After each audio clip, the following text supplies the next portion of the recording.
வாழ்க வையகம், வாழ்க வளமுடன், குரு வாழ்க, குருவே துணை. ஓம் நமச்சிவாய நமக. ஜோதிட நண்பர்கள் அனைவருக்கும் வணக்கம். இன்றைக்கி என்ன பார்க்க போகிறோம் அப்படின்னா, சுக்கிரன் பலம் பலவீனத்தால் ஏற்படும் திருமண வாழ்க்கை அப்படிங்கிற விஷயத்தை பற்றி தான் நம்ம பார்க்க போகிறோம். கலத்திரக்காரகரகம் சொல்லக்கூடியது சுக்கிரன், ஒரு ஆணுக்கும் சரி பெண்ணுக்கும் சரி. ஆனால் இதில் ஆணுக்கு சுக்கிரன் அதிகப்படியாக பங்கு வகிக்குது. ஏன்னா ஒரு மனைவிங்கிறப்ப சுக்கிரன் தான் வருது. ஆனால் பொதுவான கலத்திரக்காரகர்கள் சுக்கிரன் செவ்வாய். இது பெண் ஜாதகத்திலையும் அதிலையும் பார்க்கலாம். 7 கூட ஒரு சுக்கிரனாக வந்தாலும் சரி, சுக்கிரனை வைத்து திருமண வாழ்க்கை எப்படி இருக்குங்கிற விஷயத்தை நம்ம ஆணுக்கும் பெண்ணுக்கு செவ்வாயை வைக்கும் சொல்லலாம். அதை தாண்டி பொதுவான கலத்திரக்காரகன் சுக்கிரனாக வகிக்கப்படுகிறது. அப்போ இவங்க ஜாதகத்தில் எப்படி இருந்தால் என்ன மாதிரி பலம் பலவீனம் திருமண வாழ்க்கையில் அப்படிங்கிற விஷயத்தை தான் நம்ம பார்க்க போகிறோம். ஒரு ஆண் ஜாதகத்தில் சுக்கிரன் பலமாக இருக்குது அப்படின்னா கண்டிப்பாக அவங்களுக்கு வரக்கூடிய மனைவி வசதி இல்லை அழகாக இருப்பாங்க, இல்லை அவங்க வந்ததுக்கப்புறம் ஒரு வளர்ச்சி இது எல்லாமே இருக்கும் அப்படிங்கிற விஷயத்தை நம்ம சொல்லலாம். அதே மாதிரி பார்த்திங்க அப்படின்னா சுகம் சொல்லக்கூடிய விஷயத்துலேயும் அவங்களுக்கு எதிர்பார்த்த மாதிரி இருக்கும் அப்படிங்கிற விஷயத்தையும் நம்ம சொல்லலாம். மன நிம்மதியாக இருக்கட்டும், எந்த வகையில் சுகமாக இருந்தாலும் அந்த சுக்கிரனுங்கிற விஷயத்தை நம்ம கண்டிப்பாக பார்த்தாக வேண்டிய சூழ்நிலை இருக்குது. அப்போது இவர் ஒரு காமத்துக்காரகன் அப்படிங்கிற விஷயத்தை சொன்னாலும் கூட அந்த சுக்கிரன் உங்கள் ஜாதகத்தில் பலமாக இருக்குது இல்லை பலவீனமாக இருக்குது அப்படின்னா அதுக்கு தகுந்த மாதிரி திருமண வாழ்க்கையில் ஒரு தாக்கத்தை ஏற்படுத்துது அப்படிங்கிற விஷயம் தான் நம்ம இப்போ பார்க்க போகிறோம். அப்போது ஃபஸ்ட்டு பலத்தை பற்றி பார்த்துடலாம். ஒரு சுக்கிரன் அப்படின்னா பலமாக இருக்கணும். என்ன மாதிரி விஷயங்கள் இருக்கணும் அப்படின்னா, ஆட்சி உச்சம், ஹை டிகிரி. உங்கள் ஜாதகத்தில் சுக்கிரன் ஹை டிகிரியாக இருக்கணும். எல்லா கிரகத்தை தாண்டி சுக்கிரன் மற்ற கிரகத்தில் இருக்கிற டிகிரியை விட அது ஹையாக இருக்காது தான் ஹை டிகிரி. ஓகே, இது பலமாக இருக்குன்னு அர்த்தம். ஸோ இதை தாண்டி அந்த சுக்கிரன் நீசமானாலும் கூட நீச பங்கம்ங்கிற ஒரு விஷயம் இருக்குது. அந்த மாதிரி இருந்தாலும் அதுக்கு ஒரு கணக்கு வரும், சரிங்களா? அதுவும் நல்ல விஷயந்தான். அதுக்கப்புறம் பார்த்திங்கன்னா ஹை டிகிரி அந்த சுக்கிரன் என்ன சாரம் வாங்கியிருக்கு, சுப ஆதிபத்திய சாரம் வாங்கியிருக்கா, இல்லை பாப ஆதிபத்தியத்தோட சாரம் வாங்கியிருக்கா, இல்லை என்ன அதிபதி சுப அதிபதியோட சாரமா இல்லை பாப அதிபதியோட சாரம் வாங்கியிருக்கா, சாரம்னா நட்சத்திரம் பெற்றிருக்கா அப்படிங்கிற விஷயம் எடுத்துக்கிறது. உதாரணமாக குரு சரி சுக்கிரன் குரு, சந்திரன், வளர்பிறை சந்திரன், புதன் இந்த மாதிரி நட்சத்திரம் வாங்கியிருக்கு அப்படின்னா, நட்சத்திரம் பெற்றிருக்கும் போது கண்டிப்பாக அந்த சுபத்தோட தன்மை இன்னும் அதிகமாகவே வருது, சுபத்தன்மை இன்னும் அதிகமாக கூடுதலாகவே சுக்கிரனுக்கு பலமாகுது அப்படிங்கிற விஷயத்தை நம்ம எடுத்துக்கலாம், சரிங்களா? அப்போ அந்த சுக்கிரன் இந்த மாதிரி நட்சத்திரத்தில் இருக்காங்கிறத பார்க்கணும். அடுத்தது இந்த சுக்கிரன் இருக்கிற இடத்துக்கு ஸ்தான பலம் பாருங்கள். அந்த இடத்தோட அதிபதி ஆட்சி உச்சம் இல்லை திரிகோண கேந்திரத்தில் கெடாமல் இருக்கா ஜாதகத்தில் அப்படிங்கிற விஷயத்தை நீங்கள் பார்க்கணும். இதெல்லாம் பலத்துக்கு உண்டான விஷயத்த சொல்லிகிட்டு இருக்கேன். அதே மாதிரி பார்த்திங்கன்னா உங்களோட அஸ்தவர்க்கம் இருக்குது பார்த்திங்களா, அதில் எடுத்து பார்த்தாலும் சுக்கிரனுக்கு எத்தனை பரல்கள் இருக்குதுன்னு பாருங்கள். ஒரு அஸ்தவர்க்க வீடியோ ஒரு நாள் போடணும்னு நினைக்கிறேன், ட்ரை பண்ணுறேன், மாறி மாறி வந்துடுது. ஸோ அந்த விஷயத்தை நீங்கள் பாருங்கள், அது கரெக்டாக இருக்கும். அந்த அஸ்தவர்க்க பரல் அதிகமாக பெற்றிருக்குன்னா சுக்கிரனோட தன்மை அதிகமாக இருக்குது, உங்கள் ஜாதகத்தில் பலமாக இருக்குதுன்னு அர்த்தம். ஸோ இதையெல்லாம் பார்க்கணும், சரிங்களா? அதுக்கப்புறம் அந்த சுக்கிரன் அந்த சாரம் பெற்றிருக்கு பார்த்திங்களா, அது 6, 8, 12 மறையாமல் இருக்கணும். சுபகிரகமாக இருந்தால் இன்னும் ரொம்ப நல்லது. ஒரு நட்சத்திரம், ஒரு கிரகம் ஒரு நட்சத்திரத்தை பெற்றிருக்கு அப்படின்னா எதுக்கு அந்த நட்சத்திரத்தை பார்க்கணும் அப்படின்னா, உங்களோட சூழல் எந்த வழியில் நீங்கள் அந்த நட்சத்திரம் கொண்டு போகுது அப்படிங்கிற விஷயத்தை பார்க்குறதுக்கு தான், அந்த கிரகம் எந்த வழியில் ஆக்டிவேட் பண்ணிவிடுது அப்படிங்கிறது தெரிஞ்சுக்கிறதுக்கு தான் அந்த நம்ம நட்சத்திரத்தையே பார்க்குறோம். இப்போ உதாரணமாக பார்த்திங்க அப்படின்னா 7ஆம் இடத்துல சுக்கிரன் இருக்குது. ஸோ அந்த சுக்கிரன் ஒரு 6, 8, 12 நட்சத்திரம் வாங்கியிருக்கு அப்படின்னா அப்போ உங்களுக்கு வரக்கூடிய மனைவி சுக்கிரன் பலமாக இருக்கார். பட் நட்சத்திரம் 6லேயோ 8லேயோ மறைஞ்சிருக்கு, 6ஆம் இடத்துல மறைஞ்சிருக்கு, 8ஆம் இடத்துல மறைஞ்சிருக்குன்னா அவங்களுக்கு 6ஆம் இடங்கிறப்ப சில நோய்கள் சம்மந்தப்பட்ட விஷயங்கள் ஏதோ ஒன்று அதுக்கு பாதிக்கப்படுறதுக்கு வாய்ப்பு இருக்குது. இல்லை அவங்களுக்காக ஏதோ செலவுகள் பண்ண வேண்டிய சூழ்நிலை இருக்குது அப்படிங்கிற மாதிரி விஷயம். இது அந்த 6ஆம் இடங்கிறது நல்ல விஷயத்துக்கும் இப்போ வேலைக்கு போயிட்டுருக்கிற மனைவியாக வருவாங்க அப்படிங்கிற விஷயத்தையும் நம்ம பார்க்கலாம். ஸோ இந்த மாதிரி அந்த சாரநாதன் சூழலை சொல்லுது, இந்த மாதிரி வழியில் தான் போய் நீங்கள் அவங்கள பார்ப்பீங்க, அவங்க வந்ததுக்கப்புறம் இந்த மாதிரி விஷயங்கள் நடக்கும் அப்படிங்கிற விஷயத்தை நம்ம எடுத்துக்கலாம், சரிங்களா? அப்போது ஒரு சுக்கிரன் பலமாக இருக்குது அப்படின்னா நான் சொன்ன இந்த சுபகிரகங்கள், சுப நட்சத்திரங்கள், ஆதிபத்தியத்திலும் சரி இதுலேயும் நல்ல விஷயமாக இருக்கணும் அப்படிங்கிறது பாயிண்ட்டை முதல்ல நம்ம எடுத்துக்கணும். அதுக்கப்புறம் இந்த சுக்கிரன் உங்கள் ஜாதகத்தில் எங்கே அமர்ந்திருக்குன்னு பார்க்கணும். அது 6, 8ல் மறைஞ்சிருக்கா, 6, 8 மறைஞ்சாலும் கூட அதுக்குண்டான விஷயத்தை உண்டான அளவு அது பண்ணி தான் தீரும். ஸோ அதனால் 8ஆம் இடத்துல ஆட்சி உச்சமானாலும் போராட்டத்தை கொடுக்கும். 8ல் உச்சமாகறப்ப என்ன நடக்குது அப்படின்னா அதிகப்படியான போராட்டத்தை கொடுக்குது. பட் அந்த போராட்டத்தில் ஜெயிச்சிடுறீங்க, அவ்வளோதான் விஷயம். அதுக்காக அந்த 8ஆம் இடத்து வேலை செய்யாமல் விடாது. ஓகேங்களா? அப்போ வந்து 8ஆம் இடத்துல ஒரு ஆணுக்கு வந்து 8ல் வந்து சுக்கிரன் இருக்குது அப்படின்னா அந்த டைமில் மறைமுகமான ஒரு பெண்கள் மூலிமா பிரச்சனைகள் வர்றது, அவங்களுக்கு ஒரு ஹெல்ப் பண்ண போய் உங்கள் பிரச்சனையை வந்து நீங்கள் வாங்கிக்கிறது, இந்த மாதிரி விஷயம் எல்லாமே வந்து அந்த 8ல் இருக்கிறப்ப வந்து அவங்கள தொட்டு ஒரு அவமானம் இதெல்லாமே வரும் அப்படிங்கிற விஷயத்தை நம்ம எடுத்துக்கணும். சரிங்களா? ஸோ இப்போ நம்ம பலத்தை பற்றி பார்த்துட்ருக்கோம். அப்போ இந்த மாதிரி பலமாக இருக்குது அப்படின்னா உங்களுக்கு மனைவி வந்ததுக்கப்புறம் கண்டிப்பாக அவங்க மூலிமா எல்லா சுக வளர்ச்சியும் கிடைக்கும். சொத்து சுகம் வாங்குறது அந்த மாதிரி. இன்னொரு விஷயம் என்னென்னு கேட்டால், அந்த சுக்கிரன் ஒரு ஜாதகத்தில் நல்லா இருக்குன்னா கண்டிப்பாக அவங்களுக்கு வந்து வீடு மனை நல்லா அழகாக கட்டுவாங்க. சொகுசு வீடாக இருக்கும் அப்படிங்கிற விஷயத்தையும், சொகுசு வாகனங்கள் இருக்கும் அப்படிங்கிற விஷயத்தையும் நம்ம எடுத்துக்கலாம். சுக்கிரன்னாலே அழகு தான். ஸோ அப்போ வந்து எந்தளவுக்கு பலமாக இருக்கும் அந்தளவுக்கு உங்கள் கூட இருக்கிற அந்த அசையா சொத்துக்கள் வந்து நல்லாயிருக்கும் அப்படிங்கிற விஷயத்தையும் நம்ம எடுத்துக்கலாம். சரிங்களா? ஸோ அப்படிப்பட்ட சுக்கிரன் வந்து உங்கள் ஜாதகத்தில் வந்து ஒரு ஆண் ஜாதகமாக இருக்கட்டும், பெண் ஜாதகமாக இருக்கட்டும், அந்த சுக்கிரன் வந்து சனியோடு சேர்ந்துருக்குன்னு வச்சுக்கிங்களேன். அப்போ என்னென்னா உங்களுக்கு வரக்கூடிய வாழ்க்கை துணை வந்து கண்டிப்பாக வந்து வேலை விஷயம், தொழில் விஷயத்தில் வந்து ரொம்ப ஈடுபாடு அதிகமாக இருக்கும் அப்படிங்கிற விஷயத்த நம்ம எடுத்துக்கலாம். இது ஒரு பாயிண்ட்டு. 2வது வந்து அந்த சுக்கிரன் சனி சேர்ந்து 2ஆம் இடத்துலையோ இல்லை 10ஆம் இடத்துலையோ இல்லை 7ஆம் இடத்துலையோ இருக்குது அப்படின்னா கண்டிப்பாக பார்த்திங்கன்னா அவங்கக்கிட்ட பண வரவு வந்து கண்டிப்பாக அவங்ககிட்ட ரொட்டேஷன் நல்லாவே இருக்கும். உங்களுக்கு வரக்கூடிய வாழ்க்கை துணை அப்படிங்கிறத எடுத்துக்கோங்க. அது இல்லாமல் நீங்கள் வேலைக்கு போயிட்டுருக்கிற இடத்துல இல்லை நீங்கள் தொழில் செய்கிற இடத்துல இருந்து பெண் வருவாங்க உங்களுக்கு வரக்கூடிய வாழ்க்கை துணை அந்த வேலை செய்கிற இடத்துலேருந்து அறிமுகமாகி உங்களுக்கு வந்து வருவாங்க அப்படிங்கிற பாயிண்ட்டையும் நீங்கள் எடுத்துக்கலாம். சரிங்களா? அந்த சுக்கிரன் சனி இருந்துச்சு அப்படின்னா அப்போது ஒரு சில பேர் நான் வேலைக்கே போகிறது இல்லைங்க, வாழ்க்கை துணையை வந்து வேலைக்கு போகிறல வீட்டில் தான் இருக்காங்கன்னா உங்கள் ஜாதகத்தில் வந்து சுக்கிரன் சனி சேர்ந்துருந்து அவங்க வேலைக்கு போகாமல் இருக்காங்க, வீட்டில் இருக்காங்க அப்படின்னா அவங்க வீட்டு வேலையை வந்து ரொம்ப அழகாக பண்ணிக்குவாங்க. ஏதாவது ஒரு வேலை செஞ்சுக்கிட்டே இருப்பாங்க. வீட்டை சுத்தம் பண்ணுறது இல்லை குழந்தைகளுக்கு என்னென்ன வேணும் அதெல்லாம் வந்து ஆல்ரெடி அவங்க வந்து ஐடியா பண்ணி வச்சு பொறுப்புகளோடு இருப்பாங்க அப்படிங்கிற விஷயத்தை நம்ம எடுத்துக்கலாம். சரிங்களா? ஸோ சுக்கிரன் வந்து உங்களுக்கு சனிங்கிறது வந்து பாவ கிரகம் இருந்தாலும் கூட அந்த சனிங்கிற தொழில்கார கிரகமாக இருக்கனால வந்து பலம்டா சுக்கிரன் சனியோடு இணையும் போது அப்படிங்கிற விஷயத்தை நம்ம எடுத்துக்கலாம். சரிங்களா? இதே இந்த சுக்கிரன் வந்து 5ஆம் பாவத்தில் இருக்குது, 5ஆம் பாவத்திலேருந்து ஆட்சி உச்சமாக இருக்குன்னா அந்த சுக்கிர புத்தி நடக்கும்போது கண்டிப்பாக காதலுங்கிற விஷயம் அவங்களுக்கு வரும் அப்படிங்கிறதையும் நம்ம எடுத்துக்கலாம். சரிங்களா? அதுக்கப்புறம் பார்த்திங்கன்னா அந்த சுக்கிரன் கூட புதன் சுபகிரகங்களோட சொல்கிற பலமாக இருக்கிறனால புதன் இணையுது அப்படின்னா நல்லா கலகலன்னு பேசக்கூடிய ஒரு வாழ்க்கை துணையாக இருப்பாங்க அப்படின்னு எடுத்துக்கலாம். ஐடியாஸ் நிறைய கொடுக்கக்கூடியவங்களாக இருப்பாங்க. அந்த புதன் கெட்டு போயிருக்குன்னா ஸ்கின் டிசீசன் இருக்கக்கூடியவங்களாக இருப்பாங்க அப்படின்னு எடுத்துக்கலாம். அதேமாதிரி நரம்பு சம்மந்தப்பட்ட பிரச்சனைகள் இருக்கக்கூடியவங்களாக இருப்பாங்க அப்படிங்கிற விஷயத்தையும் எடுத்துக்கலாம். ஸோ சுக்கிரன் புதன் சேர்ந்து இருந்துச்சு அப்படின்னா நளினமாக பேசக்கூடியவங்களாக இருப்பாங்க, கலை உணர்வோடு பேசக்கூடியவங்களாக இருப்பாங்க அப்படிங்கிற விஷயத்தையும் நம்ம எடுத்துக்கலாம். ஸோ அந்த சுக்கிரன் புதன் இணைந்து ஒரு 2ஆம் இடத்துல 7ஆம் இடத்துல இருக்குது அப்படின்னா கண்டிப்பாக அந்த மாதிரி ஒரு வாழ்க்கை துணை உங்களுக்கு வருவாங்க. திருமண வாழ்க்கை நல்லாவே இருக்கும் அப்படிங்கிற விஷயத்தை எடுத்துக்கலாம். இதே இந்த சுக்கிரன் கூட சந்திரன் இணையுது அப்படின்னா சுக்கிரன் சந்திரன் இணைந்தாலே வந்து வசீகரம், ஒரு தாய் உணர்வு, தாய் அன்பு அவங்ககிட்ட இருக்கும் அப்படிங்கிற விஷயம் இருக்கும். இன்னொரு விஷயம் என்னென்னு பார்த்தீங்கன்னா அப்படின்னா வந்து அந்த சுக்கிரன் சந்திரனுக்கு வந்து அழகுங்கிற விஷயம் ரொம்ப இம்பார்ட்டண்ட்டாக கொடுக்கப்படுது. ஏன்னா சுக்கிரன் அழகு, சந்திரன் அழகு 2 இணையும் போது வந்து மற்றவங்களுக்கு வந்து ரொம்ப கவரக்கூடிய அளவுக்கு அவங்க அழகாக இருப்பாங்க அப்படிங்கிற மாதிரி விஷயம் இருக்குது. அப்போது அந்த மாதிரி அழகான ஒரு வாழ்க்கை துணை வருவாங்க.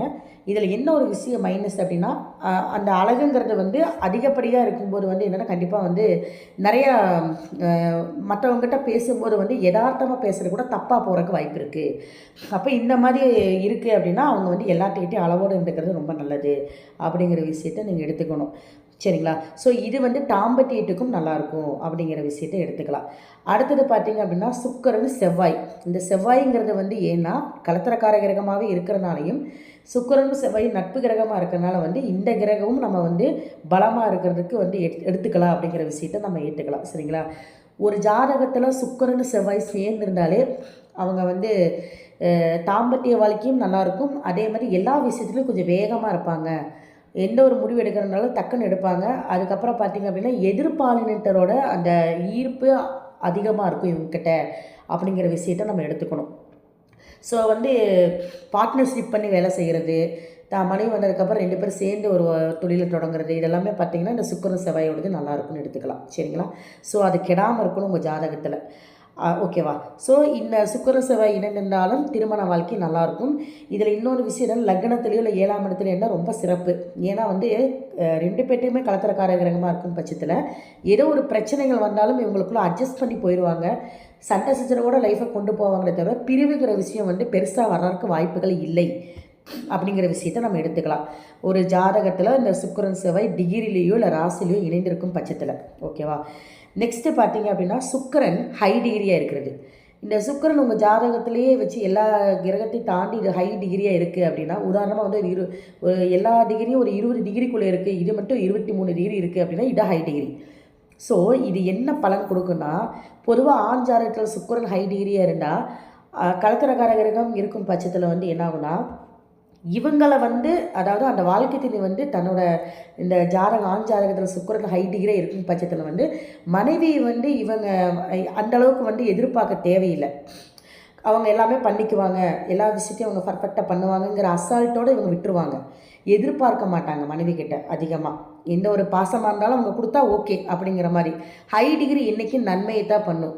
அவங்களுக்கு வந்து எல்லாமே பாசிட்டிவாக தான் இருக்கும். ஸோ அது வந்து தனக்கு வரக்கூடிய வாழ்க்கை துணை மூலமாக இவங்களுக்கு நிறைய விஷயங்கள் கிடைக்க போகுதுன்னு கூட எடுத்துக்கலாம் ஹை டிகிரியாக இருக்கும் பட்சத்தில். ஸோ இந்த சுக்கிரனோட இந்த ஒரு கான்செப்டை நீங்கள் எடுத்துக்கணும்.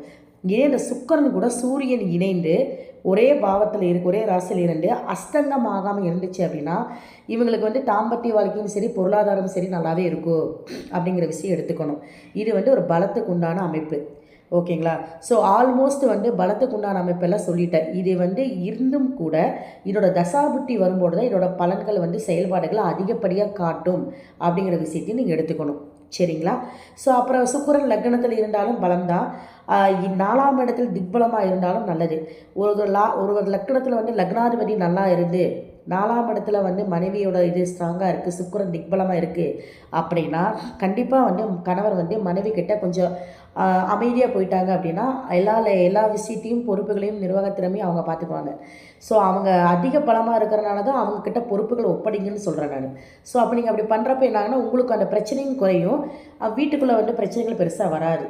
ஸோ வந்து 4ஆம் இடத்துல சுக்கிரன் திக்பலமாக இருந்தோ இல்லை உச்சமாக இருக்குது, உங்கள் லக்னாதிபதி விட நான் சொன்ன அந்த டிகிரிலேயோ இல்லை ஆட்சி உச்சம்லாம் இருக்குது அப்படின்னா அவங்கக்கிட்ட நீங்கள் பொறுப்பு ஒப்படைச்சிட்டிங்கன்னா அவங்க நல்லாவே பார்த்துக்குவாங்க, திருமண வாழ்க்கையை நல்லபடியாக போயிடும் அப்படிங்கிற விஷயத்தையும் நீங்கள் எடுத்துக்கோங்க. ஓகேங்களா?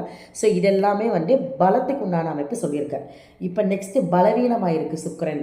சுக்கிரன் எது இதில் பலவீனமாகும்? நீசமாவார், வக்ரமாவார். வக்ரங்கிறது எதுனா ஓவர் பலவீனம், ஓவர் பலமாக இருக்கிறது கூட ஒரு வகையில் நமக்கு மைனஸ் தான். ஓகேவா? ஸோ ஓவர் பலமாக இருந்தால் எந்த விஷயத்தையுமே கேட்க மாட்டாங்க, அவங்களுக்கு என்ன தோணுதோ அதான் பண்ணுவாங்க. அது உங்களையும் வந்து இந்த இதுதான் நான் பண்ணுறேன், அதுக்கு நீங்கள் அக்செப்ட் பண்ணுங்கன்னு சொல்கிற மாதிரி உங்கள் மைண்ட் செட்டையும் அவங்க மாட்டுவாங்க. ஸோ அதனால ஒரு சில நேரம் இரிட்டேட் ஆகிறதுக்கு வாய்ப்புகள் அதிகமாக இருக்குது. அப்போது சுக்கிரன் வக்ரமாக இருந்தாலும் இது ஒரு விஷயம் வந்து இருக்குது அப்படிங்கிறது. அதுக்கப்புறம் சுக்கிரன் வந்து அஸ்தங்கமாகிறது 3வது பாயிண்ட் வந்து சுக்கிரனுக்கும் சூரியனுக்கும் இடைவெளி அதிகமாக இருக்கிறது. ஸோ இதுவும் ஒரு வகையில் மைனஸ் தான் அப்படிங்கிறத எடுத்துக்கணும். சரிங்களா? அடுத்தது பார்த்தீங்க அப்படின்னா சுக்கிரன் ராகு கேதுவோட இணையிறது, இல்லை ராகு கேதுவோட இணைந்து கிரகணமாகிறது, இல்லை சுக்கிரன் ராகு கேது சாரம் வாங்கிறது, நட்சத்திரம் பெறுறது. அதுவும் ஒரு வகையில் வந்து திருமண வாழ்க்கைக்கு ஒரு சில விஷயத்துக்கு ஒட்டு போக மாட்டாங்கன்னு அப்படிங்கிற விஷயத்தை மட்டும் எடுத்துக்கலாம். சரிங்களா? எதிர்பார்ப்போடு இருக்கிற கணவராக இருக்கட்டும் மனைவியாக இருக்கட்டும், இந்த சுக்கிரன் வந்து 7ஆம் அதிபதியாக ஒரு பெண்ணோட ஜாதகத்தில் இருக்குது அப்படின்னா, இல்லை கடத்தரக்கார கிரகத்தோட 7ஆம் அதிபதியோட சேர்ந்துருக்கு சுக்கிரன், இல்லை 7ஆம் அதிபதி சாரம் வாங்கியிருக்கு சுக்கிரன் பெண் ஜாதகத்தில் அப்படின்னா இந்த விஷயம் எல்லாமே அவங்களுக்கு ஓகேவாக இருக்கும். சரிங்களா? ஸோ மொத்தத்தில் நான் சொல்கிற விஷயங்கள் வந்து பொதுவான விதிகள் தான். நீங்கள் அதை வந்து என்ன மாதிரி உங்கள் ஜாதகத்தில் இருக்குங்கிறத அப்ளை பண்ணி பார்த்து புரிஞ்சுக்குங்க. ஓகேவா?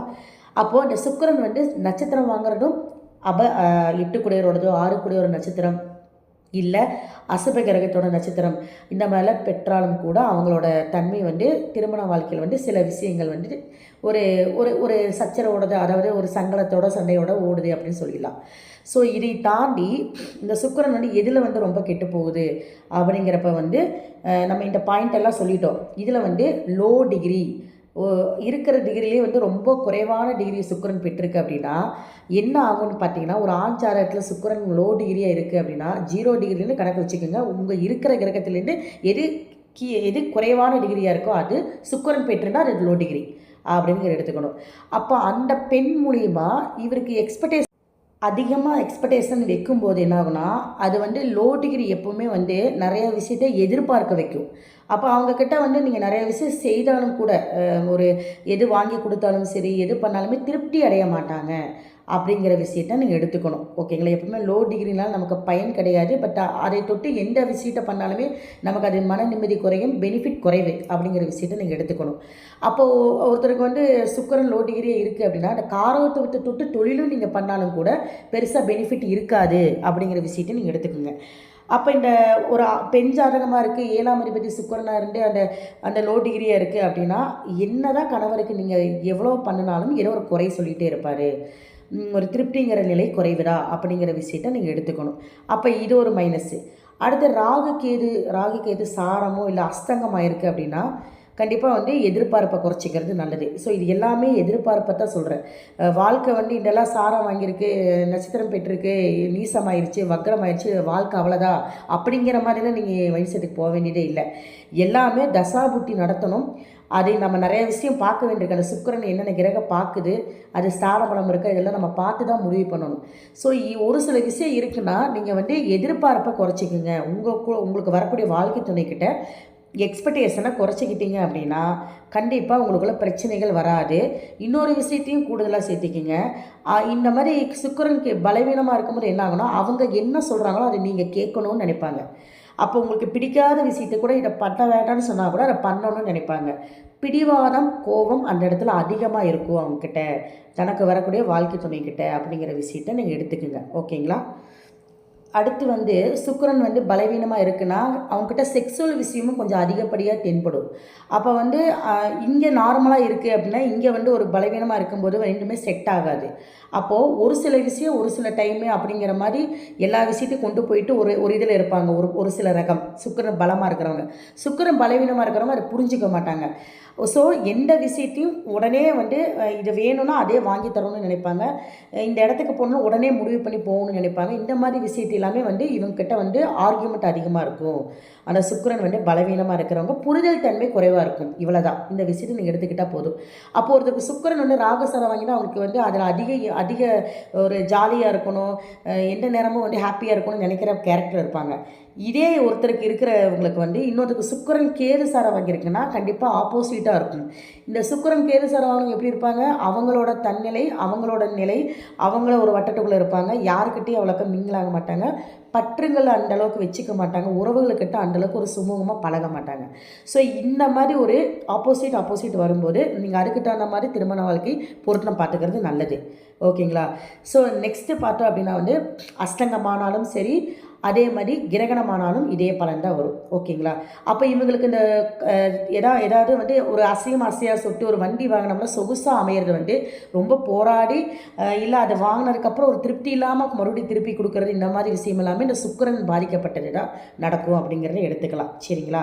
அதே மாதிரி சுக்கிர திசை வந்து ஒரு சின்ன வயசுலேயே வருது அப்படின்னா மோஸ்ட்லி வந்து அவங்களுக்கு வந்து எல்லா விஷயத்தையும் வந்து ஒரு கெட்ட பழக்கம் இருந்தாலும் கூட அதை கற்றுக்கிறதுக்கு வாய்ப்புகள் அதிகம் அப்படிங்கிற விஷயத்தையும், தோழர்கள் தோழிகளோட பழக்க வழக்கங்கள் அதிகமாக இருக்கும், அதனால் கெட்ட பேர் வர்றது இதெல்லாமே வந்து இந்த சுக்கிரன் 6-8-12 இருந்தாவோ, இல்லை சுக்கிரன் 6-8-12 சாரம் வாங்கியிருந்தாலோ, இல்லை பாதகாதிபதி அஸ்தமாதிபதி சாரத்தோடவோ இருந்தாவோ, இல்லை வந்து அந்த அந்த கிரகத்தோடு கூடி இருந்தாலோ, அது 2ஆம் இடத்துல 7ஆம் இடத்துல இருக்கும்போது திருமண வாழ்க்கையும் பாதிக்குது, மற்ற இடத்துல இருக்கும்போது மற்ற பாவத்துக்கு தகுந்த மாதிரி வாழ்க்கையை பாதிக்குது அப்படிங்கிற விஷயத்தை தான் நம்ம எடுத்துக்கணும். சரிங்களா? ஸோ அப்புறம் வந்து உங்களுக்கு வந்து இதெல்லாமே மைனஸாக இருக்குது, ஸோ இப்படி தான் அப்படிங்கிற மாதிரி நீங்கள் பயந்துக்க வேண்டிய அவசியம் இல்லை. ஏன்னா ஒரு கிரகம் ஒரு சாரம் வந்து பாவ கிரகத்தை வாங்கியிருந்தாலும் கூட ஒரு சில விஷயத்தில் வந்து விதிவிலக்குகள்னு ஒன்று இருக்குது. அதோட தசாபுத்தி வராமல் போகலாம், இல்லை வகரமாய் அது நீசபங்கமாய் உச்ச பலனை கொடுத்துருக்கலாம். ஸோ இதெல்லாமே ஜாதகம் பார்த்து தான் நம்ம எடுத்துக்க முடியுமே தவிர இது பொதுவான விதிகள் தான். ஸோ மொத்தத்தில் என்ன சொல்கிற, சுக்கிரன் பலவீனமானால் உங்களோட வாழ்க்கை துணைக்கிட்ட வந்து எதிர்பார்ப்பை குறைச்சிக்குங்க அப்படிங்கிற விஷயத்தை மட்டும்தான் நான் சொல்ல வரேன். ஓகேங்களா? ஸோ இதனால் உங்கள் வாழ்க்கை சீக்கிரம் இந்த பிரிவுகள் வரும், அந்த விஷயத்தை பற்றி நான் டாப்பிக்கே எடுக்கல. ஓகேங்களா? எக்ஸ்பெக்டேஷனை குறைச்சிக்கிட்டிங்கனாலே வந்து லைஃப் நல்லாயிருக்கும். அதே மாதிரி அவங்களுக்கு ஒரு ஆமாசாமி போட்டுட்டிங்கனாலும் ஓகேவாக இருக்குன்னு தான் சொல்ல வரேன். ஓகேங்களா? இப்போ இன்னொன்று வந்து சூரியன் சுக்கிரன் இடைவெளி. இதில் வந்து டிகிரி வயசில் வந்து 42 டிகிரிக்கு மேலே போகுது அப்படின்னா கண்டிப்பாக உங்களுக்கு வந்து ஒரு செக்ஸுவல் விஷயத்தில் அந்தளவுக்கு வந்து ஈடுபாடு இருக்காது. பட் ஃப்ரெண்டு மாதிரி ஒரு பையனோ ஒரு பொண்ணோ வரணும், தனக்கு வரக்கூடிய வாழ்க்கை துணை அப்படிங்கிற விஷயத்தை நீங்கள் எடுப்பீங்க. அவங்க ஜாதகத்தில் சுக்கிரன் ராகுசாரம் வாங்காமல் இருக்கணும். அப்போ தான் இந்த விஷயம் கரெக்டாக ஈடுபடும். ஓகேங்களா? ஸோ இவங்கெல்லாம் பார்த்திங்கன்னா வாழ்க்கைக்கு ரொம்ப இம்பார்ட்டன்ட் கொடுக்குறவங்களா இருப்பாங்க. வாழ்க்கையை வந்து ஹாப்பியாக கொண்டு போகணும் அப்படிங்கிற மாதிரி இருக்கிறவங்க தான் சுக்கிரன் சூரியன் இடைவெளி. அப்போ அதே மாதிரி இருக்கக்கூடிய மாதிரி தான் நீங்கள் பொருத்தமும் பார்த்து திருமணம் பண்ணணும் அப்படிங்கிற விஷயத்தை மட்டும் நீங்கள் மைண்டில் வச்சுக்கோங்க. ஏன்னா இது ரொம்ப முக்கியமான விஷயம். இது ஒருத்தருக்கு சுக்கிரன் சூரியன் வந்து ஒரே கட்டத்துலேருந்து அஸ்தங்கமாயில் கூடி இருந்து இன்னொருத்தருக்கு இடைவெளி இருக்குன்னா கண்டிப்பாக அவங்க வாழ்க்கை போராட்டமாக தான் இருக்கும். ஒருத்தருக்கு பிடிக்கும், ஒருத்தருக்கு பிடிக்காது. இது எவ்வளோ நாளைக்கு ட்ராவல் பண்ண முடியும்? அது வந்து லைஃப்பில் வந்து கொஞ்சம் கண்டிப்பாக பிரச்சனையை கொடுக்கும். அதே சுக்கிர திசை சூரிய திசையை வந்துச்சுன்னா கண்டிப்பாக பிரச்சனை கொடுத்து டிவர்ஸ் வரைக்கும் கொண்டு போகும். ஸோ இந்த விஷயத்தை நீங்கள் கவனமாக பார்க்கணும். சரிங்களா? ஸோ நான் இன்றைக்கி சொல்லியிருக்க விஷயங்கள் எல்லாமே ஓரளவுக்கு வந்து புரிஞ்சிருக்கும்னு நினைக்கிறேன். இன்னொன்று வந்து இது எல்லாமே பொதுவான விதிகள் தான். இப்படி இருந்தால் இப்படி இருக்குங்கிற விஷயத்தை தான் உங்களுக்கு நான் சொல்லியிருக்கேன். சரிங்களா? ஸோ இதை தாண்டி நிறைய விஷயங்கள் இருக்குது. இது வந்து கலத்தரக்கார கிரகமாக இருக்கனால எடுத்துக்கணும். இதை தாண்டி 7ஆம் அதிபதி உங்களோட ஜாதகத்தில் நல்லா இருக்கும் பட்சத்தில் ஓரளவுக்கு இது மாற்றங்கள் கொடுக்கும் அப்படிங்கிற விஷயத்தை நீங்கள் எடுத்துக்கலாம். ஓகேங்களா? ஸோ மீண்டும் அடுத்த பகுதியில் சந்திப்போம். நன்றி, வணக்கம்.